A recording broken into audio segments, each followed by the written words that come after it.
कक्षा 7 हम पढ़ रहे हैं चैप्टर 7 त्रिभुजों की सर्वांग समता। आज हम पढ़ेंगे त्रिभुजों की सर्वांग समता प्रतिबंध। हमने इससे पूर्व की वीडियो में इससे पूर्व की प्रश्नावली 7.1 में हमने पढ़ा देखा कि दो त्रिभुज कब सर्वांग सम होते हैं, जब उनके जो संगत शीर्ष हैं वो एक दूसरे पे ओवरलैप करें, सुमेलित हों, उनकी भुजाएं और उनके संगत कोण भी एक दूसरे पे सुमेलित हों, यानी कि बराबर हों। तो यहाँ ए पी शीर्ष के, बी क्यू के, सी और आर के। इसी प्रकार ए बी भुजा पी क्यू के, ए सी भुजा पी आर के, बी सी भुजा क्यू आर के बराबर हो, कोण ए बराबर कोण पी हो, कोण बी बराबर कोण क्यू हो, कोण सी बराबर कोण आर हो, तब त्रिभुज सर्वांग सम होते हैं। लेकिन जब हमने व्यवहार में प्रयोग किया तो देखा कि हमको तीनों शीर्ष, तीनों भुजाएं और तीनों कोणों की आवश्यकता नहीं है एक त्रिभुज को दूसरे त्रिभुज के सर्वांग सम सिद्ध करने के लिए, दिखाने के लिए। तो हम देखते हैं सबसे पहले शर्त या प्रतिबंध जो है वो है भुजा भुजा भुजा, यानी कि एक त्रिभुज की तीनों भुजाएं दूसरे त्रिभुज की तीनों भुजाओं के संगत भुजाओं के अलग अलग बराबर हों, तब त्रिभुज सर्वांग सम होते हैं। S S S, side side side, इस तरह से इसको याद रखा जा सकता है। तो हम कह सकते हैं यदि ए बी बराबर पी क्यू, ये संगत, ये भुजा इस भुजा के बराबर हो और ये भुजा इस भुजा के बराबर है, बी सी बराबर क्यू आर है और ए सी तीसरी भुजा के यानी ए सी भुजा बराबर पी आर है। तो एक त्रिभुज की तीनों भुजाएं दूसरे त्रिभुज की तीनों भुजाओं के बराबर है। त्रिभुज ए बी सी और त्रिभुज पी क्यू आर की संगत भुजाएं बराबर हो हैं, तब त्रिभुज ए बी सी सर्वांग सम होगा त्रिभुज पी क्यू आर के। तो हमको तीनों भुजाएं, तीनों कोण और ये शीर्षों को सुमेलित करने की आवश्यकता नहीं है। सिर्फ एक त्रिभुज की तीनों भुजाएं दूसरे त्रिभुज की तीनों संगत भुजाओं के बराबर हों, तब त्रिभुज सर्वांग सम हो गई। माना एक त्रिभुज एम एन ओ है, दूसरा त्रिभुज पी आर क्यू है, पी क्यू आर नहीं, पी आर क्यू। तो अगर हम देखें इसमें ये एम एन भुजा जो है पी आर के बराबर है, एन ओ भुजा आर क्यू के बराबर है और एम ओ भुजा पी क्यू के बराबर है।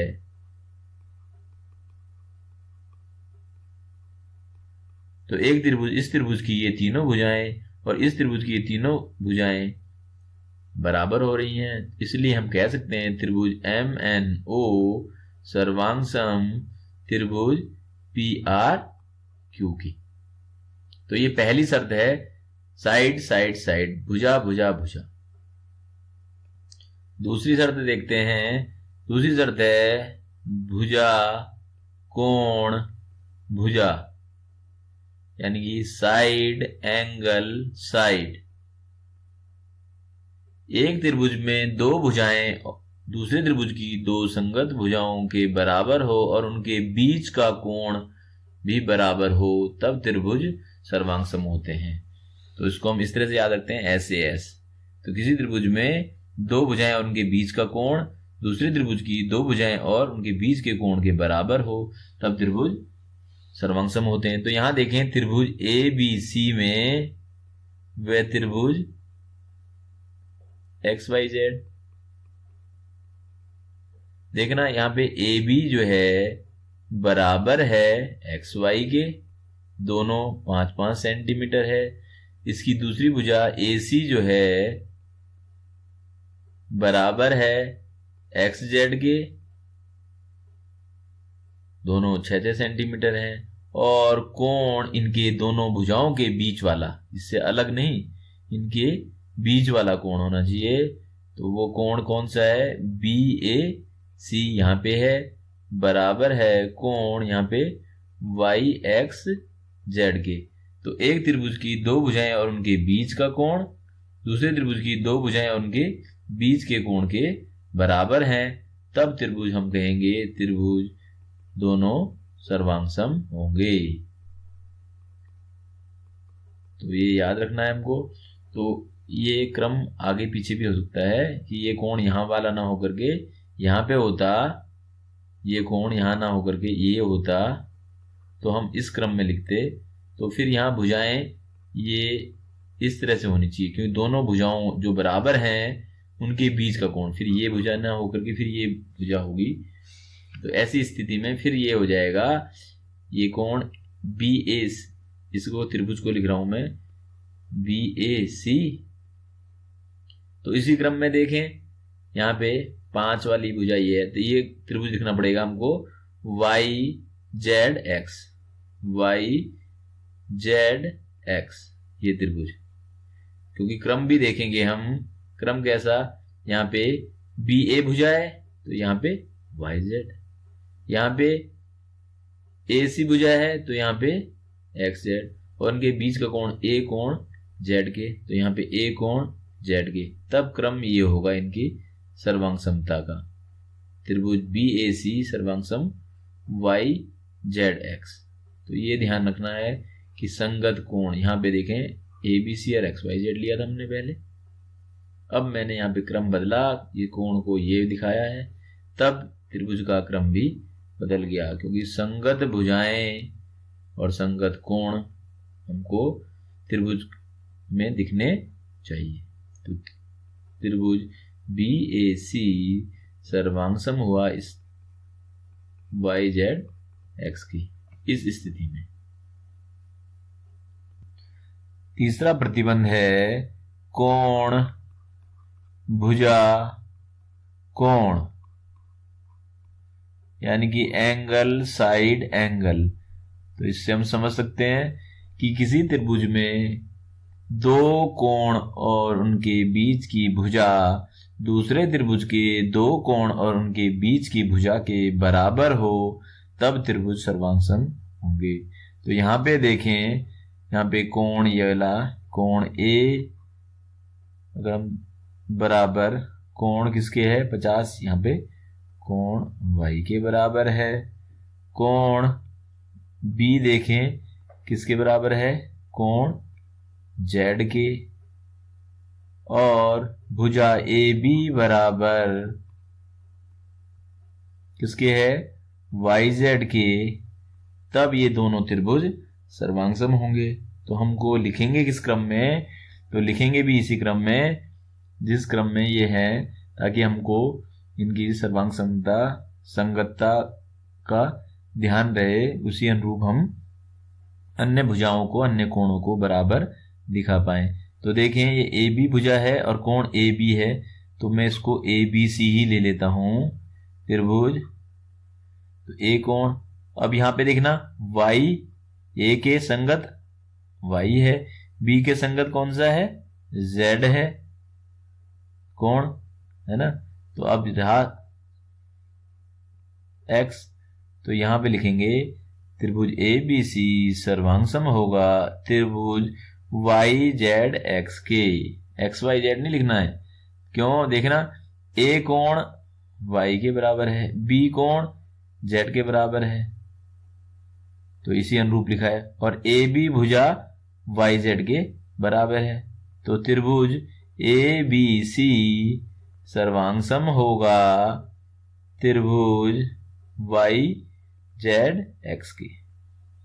तो यहाँ पे हमको जब सर्वांगसम लिख दिए हमने, तो इनके शेष जो भुजाएं हैं और कोण हैं, संगत भुजाएं और संगत कोण, वो भी बराबर होंगे। A बराबर Y है, B बराबर Z है, तो C अब कोण C बराबर कोण X कहेंगे। इसी तरह से AC भुजा बराबर हो जाएगी YX के, और BC भुजा बराबर हो जाएगी जेड एक्स के। तो शेष भुजाएं और कोण भी बराबर हो जाएंगे यदि त्रिभुज सर्वांग है। तो एक त्रिभुज की दो कोण और उनके बीच की भुजा दूसरे त्रिभुज की दो कोण और उनके बीच की भुजा के बराबर हो तो त्रिभुज सर्वांग होते हैं। तो 3 प्रतिबंध पढ़ लिए हमने। एक त्रिभुज की तीनों भुजाएं दूसरे त्रिभुज की तीनों भुजाओं के संगत भुजाओं के बराबर हो त्रिभुज सर्वांग होते हैं। एक त्रिभुज की दो भुजाएं और उनके बीच का एक कोण दूसरे त्रिभुज की दो भुजाओं और उनके बीच के संगत कोण के बराबर हो तब त्रिभुज सर्वांग होते हैं। एक त्रिभुज के दो कोण और उनके बीच की एक भुजा दूसरे त्रिभुज के दो कोण और उनके बीच की भुजा के संगत भुजा के बराबर हो त्रिभुज सर्वांग होते हैं। तो ये 3 स्थितियां हैं।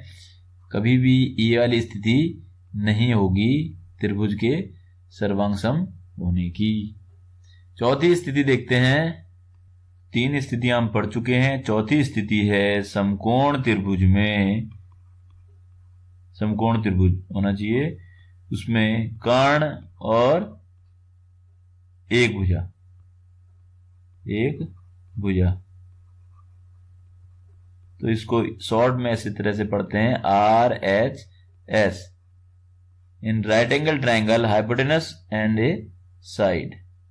तो H हाइपोटेनस हो गया, S फॉर साइड। तो कर्ण और एक भुजा किसमें? समकोण त्रिभुज में। तो समकोण त्रिभुज में दो भुजाओं से ही काम हो जाता है। अगर दो भुजाएं बराबर हैं तो त्रिभुज सर्वांग होंगे, लेकिन उन दो भुजाओं में एक भुजा कर्ण होनी चाहिए। तो यहाँ पे दो त्रिभुज हैं, एक ABC है, एक PQR है। माना ये 5 सेंटीमीटर का है और ये 5 सेंटीमीटर। दोनों समकोण त्रिभुज हैं। समकोण के सामने की भुजा कर्ण है और एक भुजा ये 4 सेंटीमीटर और ये 4 सेंटीमीटर है। तो ऐसी स्थिति में देखें इस समकोण त्रिभुज में कर्ण जो है AC बराबर हो गया PQ के और भुजा BC बराबर है QR के। तो ये त्रिभुज ABC, ये कोण बीच समकोण है, मैंने इसे बीच में लिख दिया। और यहाँ पे त्रिभुज PQR, मैंने इसको Q कोण समकोण को बीच में लिखा है। तो यहां देखें AC PQ के बराबर है। देख रहे हैं हम AC PQ के बराबर है। यहाँ पे कोण Q 90 का नहीं है, कोण R 90 का है। तो उसको यहाँ पे हटाते हैं और Q यहाँ पे लिखते हैं। तो यहाँ पे R और B 90 के कोण है। AC बराबर PQ है, ये PQ हो गया। और देखें BC, ये BC बराबर QR या RQ। तो इस तरह से ये क्रम PQR का ना होके PRQ का है। तो इस तरह का हमको ध्यान रखना है कि कौन संगत हो रहा है। तो ABC सर्वांगसम है त्रिभुज PRQ के। तो ये समकोण त्रिभुज है। तो समकोण त्रिभुज में ये कर्ण है और ये एक भुजा। समकोण त्रिभुज में कर्ण और एक भुजा दूसरे समकोण त्रिभुज के कर्ण और एक भुजा के संगत भुजा के बराबर हो तब त्रिभुज सर्वांग होते हैं। तो ये 4 स्थितियां हमको याद रखनी है त्रिभुज की सर्वांग समता के लिए। SSS, SAS, ASA और RHS।